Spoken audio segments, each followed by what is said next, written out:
Pendant 38 ans, j'ai vécu enfermé dans un couvent, mais pas pour les raisons que vous imaginez. Et ce que j'ai vu là-bas, ce que j'ai su, ce que j'ai gardé profondément enfoui dans ma mémoire pendant presque 4 décennies, je n'avais pas le droit d'en parler. On me l'avait interdit. Pas avec des mots, mais avec quelque chose de bien plus puissant que les mots. Avec la peur. Avec la honte.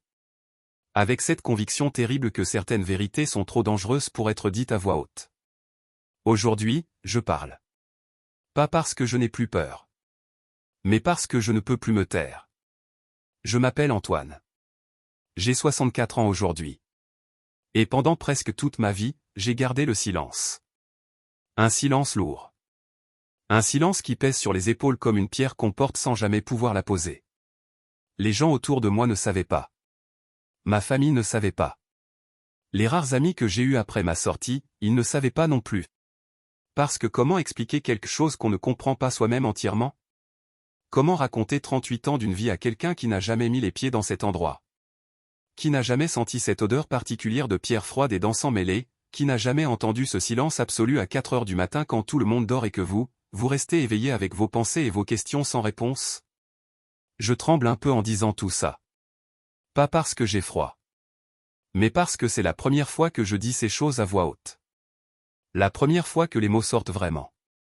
Et il y a quelque chose d'étrange dans ça, une sorte de soulagement mêlé à une terreur sourde. Comme si une partie de moi avait encore peur des conséquences. Comme si quelqu'un allait frapper à ma porte et me dire de me taire encore une fois. Mais je dois vous dire quelque chose avant de continuer. Quelque chose que j'ai mis des années à comprendre moi-même. Dans ce couvent, toutes les personnes qui vivaient là n'avaient pas choisi d'y être. Et pendant longtemps, je n'avais pas compris que moi non plus, je n'avais pas vraiment choisi. Mais pour comprendre tout ça, il faut commencer par le début. J'avais 7 ans quand ma mère m'a déposé là pour la première fois. Ce n'était pas un abandon, pas au sens brutal du terme. Ma mère était une femme profondément croyante. Une femme que la vie avait brisée à plusieurs reprises et qui avait trouvé dans la foi sa seule bouée de sauvetage. Mon père était parti quand j'avais 3 ans. Nous vivions dans une petite ville du sud de la France, dans une maison trop grande pour 2 personnes et trop froide l'hiver. Ma mère travaillait comme femme de ménage pour plusieurs familles du coin, et il y avait des jours où elle rentrait si épuisée qu'elle ne pouvait même plus parler. Elle s'asseyait dans son fauteuil et elle regardait dans le vide pendant de longues minutes avant de se lever pour préparer le dîner. L'église était sa respiration. Le dimanche matin, elle était toujours la première arrivée et la dernière à partir. Et c'est comme ça qu'elle a rencontré sœur Marguerite, une religieuse d'un certain âge qui dirigeait une petite école annexée à un couvent à une vingtaine de kilomètres de chez nous. Sœur Marguerite lui avait dit que les enfants y étaient bien encadrés. Bien nourris. Bien éduqués. Et que certains enfants de familles modestes pouvaient y être accueillis. Ma mère avait pleuré ce soir-là en me couchant. Je me souviens qu'elle avait tenu ma main très longtemps dans le noir. Et le lendemain matin, nous avions pris le bus ensemble. Le couvent s'appelait, je ne donnerai pas son nom aujourd'hui. Pas encore. Peut-être un jour. Mais aujourd'hui, ce n'est pas possible. Ce que je peux dire, c'est qu'il était vieux. Très vieux.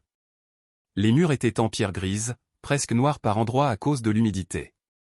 Il y avait un grand portail en bois sombre avec des ferrures en métal rouillé. Et quand ce portail s'est refermé derrière moi ce premier jour, j'ai entendu un bruit que je n'ai jamais oublié. Un claquement sourd et définitif. Comme si le monde extérieur venait de disparaître. Les premières semaines, je rentrais le vendredi soir et je repartais le lundi matin.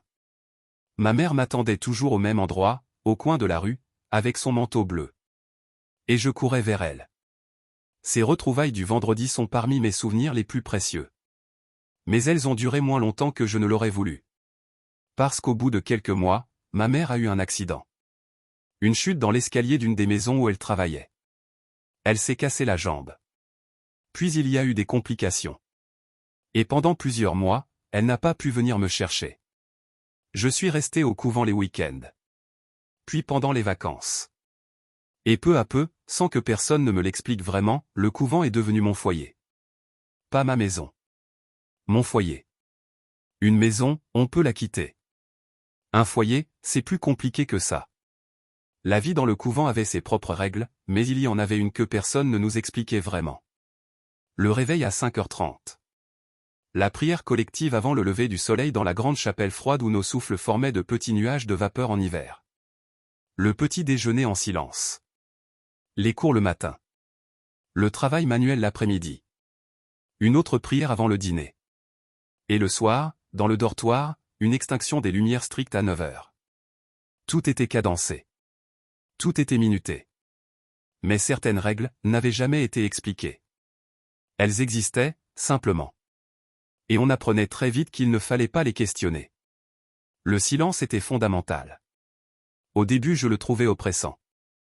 Insupportable, même. J'avais envie de crier parfois, juste pour entendre ma propre voix résonner contre les murs. Mais avec le temps, et c'est peut-être l'une des choses les plus étranges que j'ai à raconter, avec le temps, j'ai appris à habiter ce silence. À le comprendre. Même à l'aimer, d'une certaine façon. Ce que je ne savais pas encore, c'est que ce silence avait aussi une autre fonction. Il empêchait les questions. Il empêchait les conversations. Et par conséquent, il empêchait de voir ce qui se passait vraiment dans cet endroit. Nous étions une dizaine d'enfants. Des garçons, principalement.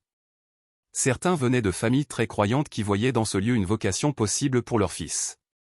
Et puis il y avait ceux dont on ne parlait pas vraiment. Ceux dont les histoires étaient floues.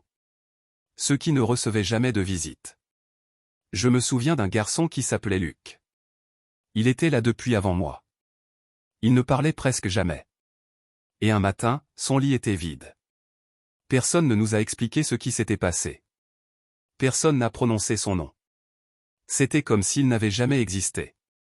À l'époque, j'ai pensé que c'était normal. Que les gens partaient parfois sans prévenir. Aujourd'hui, je ne pense plus ça du tout. Et puis il y avait sœur Elisabeth. Je dois m'arrêter sur elle. Pas parce qu'elle a commis des actes que je vais décrire maintenant.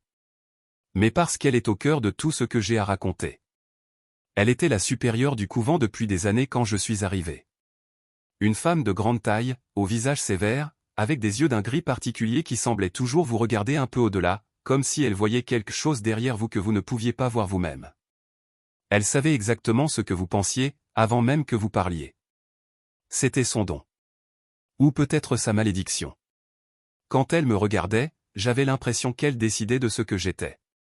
Pas de ce que j'allais faire. De ce que j'étais. En profondeur.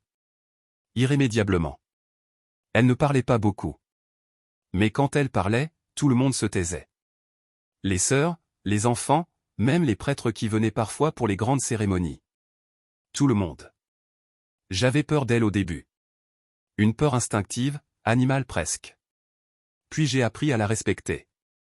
Et puis, et c'est là que les choses commencent à se compliquer, j'ai commencé à l'admirer. À chercher son approbation.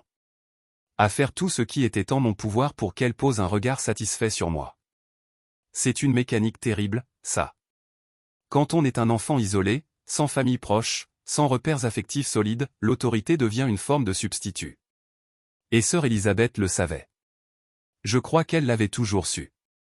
Elle savait exactement comment tenir les gens. Elle savait exactement quel vide en chacun de nous elle devait remplir pour s'assurer que personne ne pose jamais les mauvaises questions. Et moi, je n'ai pas posé les mauvaises questions. Pas assez tôt. Pas assez fort. Les années ont passé. J'ai grandi dans ces murs. À 18 ans, j'aurais pu partir. Techniquement. Juridiquement. Mais partir pour aller où? Faire quoi? Le monde extérieur était devenu une abstraction pour moi. Je l'apercevais par les fenêtres, je l'entrevoyais lors des rares sorties autorisées, mais je n'en faisais plus partie. Le couvent était ma réalité. Et sœur Elisabeth, à cette époque, m'avait proposé de rester comme aide laïque. Un statut particulier, entre le personnel et les résidents.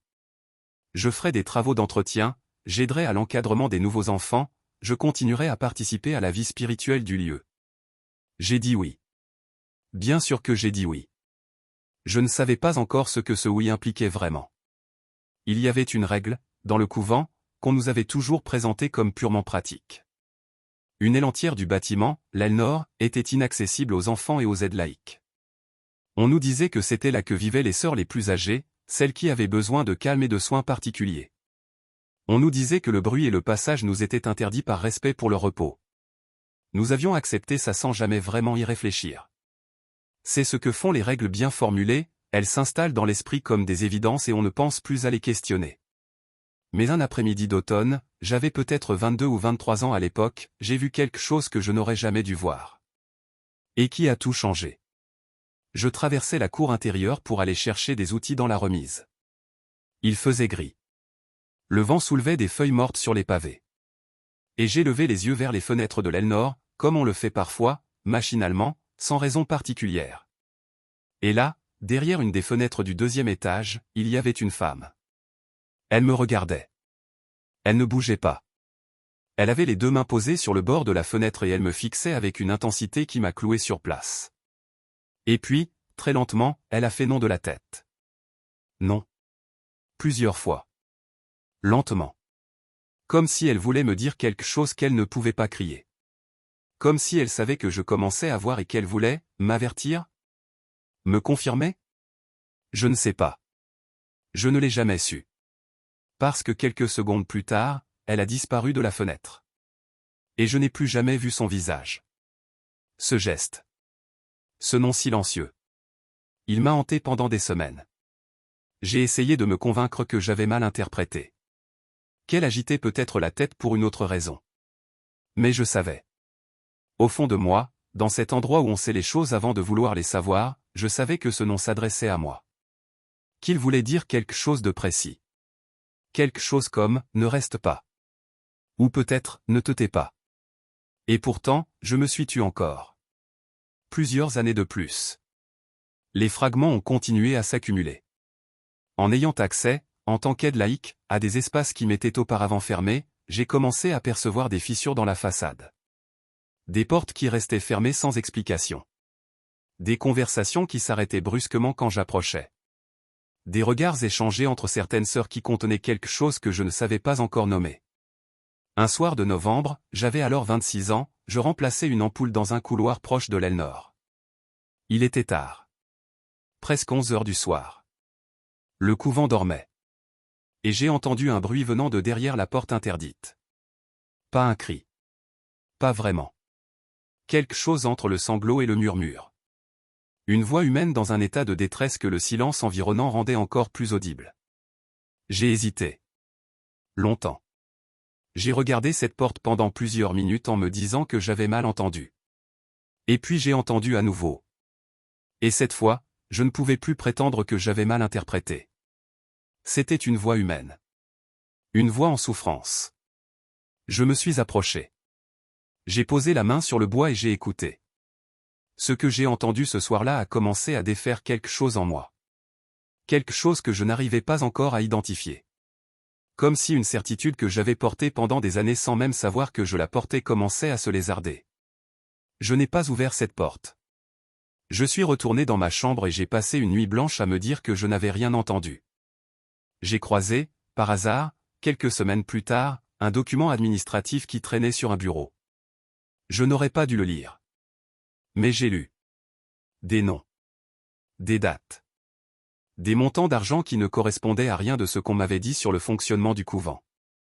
Des transferts vers des comptes dont je ne connaissais pas l'existence. Des noms de familles qui m'étaient inconnus mais qui revenaient régulièrement.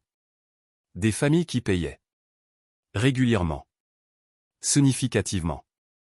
Et qui ne venaient jamais rendre visite à personne. J'ai commencé à poser des questions. Prudemment, indirectement. À certaines des sœurs avec qui j'avais développé une forme de complicité au fil des années. Et j'ai vu quelque chose que je ne m'attendais pas à voir dans leurs yeux. Pas de la surprise. Pas de la colère. De la peur.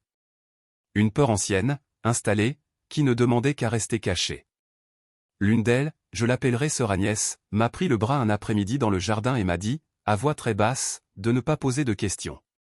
Elle n'a pas dit pourquoi. Elle m'a juste dit de ne pas poser de questions.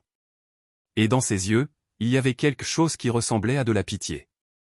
Comme si elle savait déjà ce que j'allais découvrir et qu'elle aurait voulu m'en épargner. Ce n'était pas un simple couvent. Je l'ai compris progressivement. Non pas à travers une grande révélation soudaine mais à travers une accumulation de petites certitudes qui se sont assemblées lentement, douloureusement, comme les pièces d'un puzzle qu'on aurait préféré ne jamais finir. L'aile nord n'abritait pas des sœurs âgées au repos.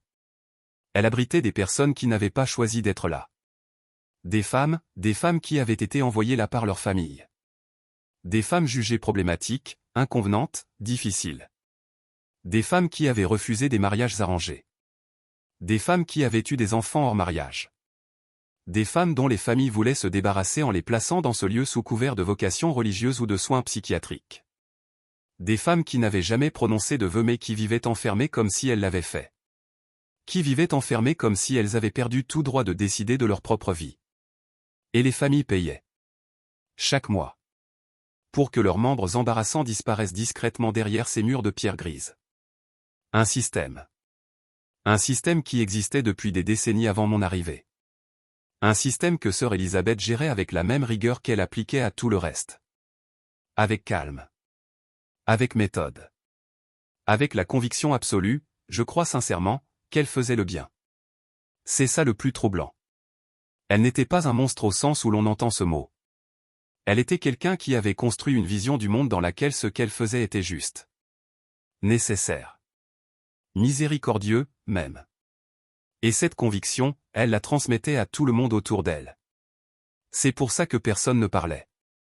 Pas parce qu'ils avaient tous peur d'elle. Mais parce qu'elle avait réussi à leur faire croire, à eux aussi, que le silence était une forme de vertu. Quand j'ai compris l'ampleur de ce que je savais, la première chose que j'ai ressentie n'a pas été de la colère. C'était de la nausée. Une nausée profonde, physique, qui m'a cloué sur mon lit pendant une journée entière. Parce que je n'avais pas seulement découvert quelque chose d'horrible. J'avais réalisé que pendant des années, j'avais participé à maintenir ce système en fonctionnement. Pas consciemment. Pas volontairement. Mais en faisant mon travail, en vivant ma vie quotidienne dans cet endroit, j'avais été un rouage. Un rouage parmi d'autres dans une machine que je refusais de voir. J'ai essayé de parler à sœur Elisabeth. Une fois. Directement. Je lui avais demandé à la voir seule à seule. Et je lui avais dit, maladroitement, que j'avais des questions sur l'Elnor. Sur certaines des personnes qui y vivaient. Sur leur situation. Elle m'a regardé pendant un long moment sans rien dire. Et puis elle a dit que la miséricorde prenait des formes que la raison humaine ne pouvait pas toujours comprendre. Que certaines âmes avaient besoin de protection contre elles-mêmes. Que notre rôle à nous était de créer un espace de paix dans le monde, pas de juger les décisions qui nous avaient été confiées. Et qu'un homme qui avait bénéficié pendant tant d'années de la protection de ce lieu devrait peut-être, avant tout, être reconnaissant. Ce mot. Reconnaissant. Il a résonné en moi comme un coup de cloche. Parce que j'ai réalisé qu'elle venait de me rappeler, très calmement, très élégamment, que j'étais moi aussi dépendant de ce système. Que je n'avais nulle part où aller. Que si je parlais, si je dérangeais l'ordre établi, je ne détruisais pas seulement ce qui méritait peut-être d'être détruit. Je détruisais aussi ma propre existence. Et en la regardant ce jour-là, en voyant ce demi-sourire qu'elle avait, j'ai compris qu'elle n'avait pas peur de moi. Pas une seconde. Elle savait que je ne parlerais pas. Elle savait que le système qu'elle avait construit était parfait dans sa cruauté parce qu'il rendait chacun complice de son propre silence. Et c'est ce soir-là que j'ai pensé à partir. À tout arrêter. À ouvrir cette porte interdite moi-même, à sortir ces femmes de là, à aller trouver quelqu'un, n'importe qui pourrait faire quelque chose. J'ai passé une nuit entière debout dans ma chambre à imaginer ce que ça donnerait. À me voir frapper à la porte d'un commissariat. À me voir expliquer. À me voir enfin faire quelque chose de juste. Mais au matin, j'avais trouvé 1000 raisons de ne pas le faire. La peur. L'absence de preuves tangibles. La certitude que personne ne me croirait. Et surtout, cette question terrible qui revenait sans cesse, si je parle maintenant, après tout ce temps, que devient ma propre part de responsabilité?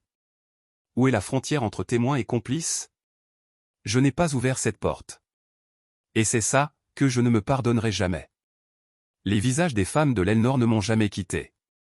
Les femmes dont j'avais fini par apprendre certains noms au fil des années. Marie-Claire, qui était restée là pendant 22 ans avant de mourir dans sa chambre sans avoir jamais revu ses enfants. Joséphine, qui avait été amenée là à 19 ans parce qu'elle avait refusé d'épouser l'homme que son père avait choisi. Hélène, qui n'avait jamais compris pourquoi elle était là et qui passait ses journées à marcher en rond dans la petite cour qu'on leur autorisait parfois. Et puis cette femme à la fenêtre, dont je n'ai jamais su le nom. Celle qui avait fait nom de la tête. Celle qui savait. ces visages étaient là quand j'ai finalement quitté le couvent, à 61 ans, 3 ans après la mort de sœur Élisabeth, quand l'institution a commencé à se décomposer lentement, quand les dernières sœurs ont vieilli et que les derniers enfants ont été redirigés vers d'autres structures. Ces visages étaient là quand j'ai loué ce petit appartement en ville. Quand j'ai appris à faire mes courses seul, à prendre le bus, à regarder des gens vivre leur vie ordinaire avec une fascination mêlée d'une tristesse que je ne savais pas expliquer. Et la question que je me posais chaque matin en me réveillant dans mon appartement, avec la lumière du soleil sur les murs blancs, avec le bruit de la rue en dessous, cette question simple et terrible était, est-ce qu'il était trop tard pour parler? Est-ce que ça servirait encore à quelque chose? J'ai consulté un médecin. Puis un psychologue. Et au fil des séances, j'ai commencé à défaire les nœuds. À comprendre les mécanismes qui m'avaient maintenu dans ce silence. La dépendance. La peur. L'identité construite autour d'un lieu unique. La manipulation douce mais constante d'une autorité qui savait exactement comment tenir les gens. Et j'ai compris aussi que mon silence n'était pas une lâcheté ordinaire. C'était le résultat d'un conditionnement de 50 ans. Ça ne m'absolvait pas. Mais ça m'expliquait. Il y a des choses que je n'ai pas encore faites. Des démarches que je n'ai pas encore entreprises. Des portes que je n'ai pas encore frappées. Je ne sais pas si ces femmes, celles qui sont encore en vie, ont trouvé une forme de justice ou de paix. Je ne sais pas si quelqu'un a jamais enquêté sur ce lieu. Je ne sais pas si les familles qui avaient payé pour faire disparaître leurs proches ont jamais été confrontées à ce qu'elles avaient fait. Ce que je sais, c'est que ma mère est morte il y a 12 ans, convaincue qu'elle m'avait offert quelque chose de bien. Et je n'ai pas pu lui dire la vérité. Je n'ai pas su. Je n'ai pas voulu briser la seule certitude qui lui restait. C'est peut-être ma plus grande culpabilité. Non pas d'avoir gardé le silence face aux autorités. Mais d'avoir gardé le silence face à elles. Pourquoi je parle maintenant? J'ai 64 ans. J'ai la sensation, pour la première fois depuis des décennies, d'avoir quelque chose qui ressemble à une vie. Un appartement. Une routine qui m'appartient. Des livres que je lis. Un quartier que je commence à connaître. Et une conscience qui ne me laisse plus dormir depuis 3 ans avec le poids de ce que je sais. Il y a un moment dans une vie où l'on comprend que le silence ne protège plus personne. Qu'il ne vous protège plus vous non plus. Qu'il a simplement continué à faire son travail de silence, enterrer, effacer, faire comme si. Je ne suis pas un héros. Je ne veux pas être perçu comme quelqu'un de courageux. Je suis un homme qui a mis beaucoup trop longtemps à trouver la force de dire ce qu'il savait. Un homme dont la vie aurait pu prendre un chemin très différent si une porte avait été ouverte plus tôt. Ou si j'avais eu la force de l'ouvrir moi-même. Mais au moins maintenant, la vérité existe. Elle a été dite. Elle est dans l'air. Elle ne peut plus être reprise, effacée, enfermée derrière une porte en bois sombre avec des ferrures en métal rouillé. Et peut-être que c'est tout ce que je pouvais encore faire. Témoigner. Mettre des mots sur ce que j'ai vu. Sur ce que j'aurais dû refuser d'accepter bien plus tôt. Je ne sais pas si j'ai fait le bon choix en attendant si longtemps. Je ne sais pas si parler maintenant change quoi que ce soit pour celles qui ont souffert là-bas. Mais je sais que continuer à me taire m'aurait achevé. Et que ces mots que je n'avais pas le droit de dire, ils sont à moi maintenant. Ils sont à elles aussi. Enfin.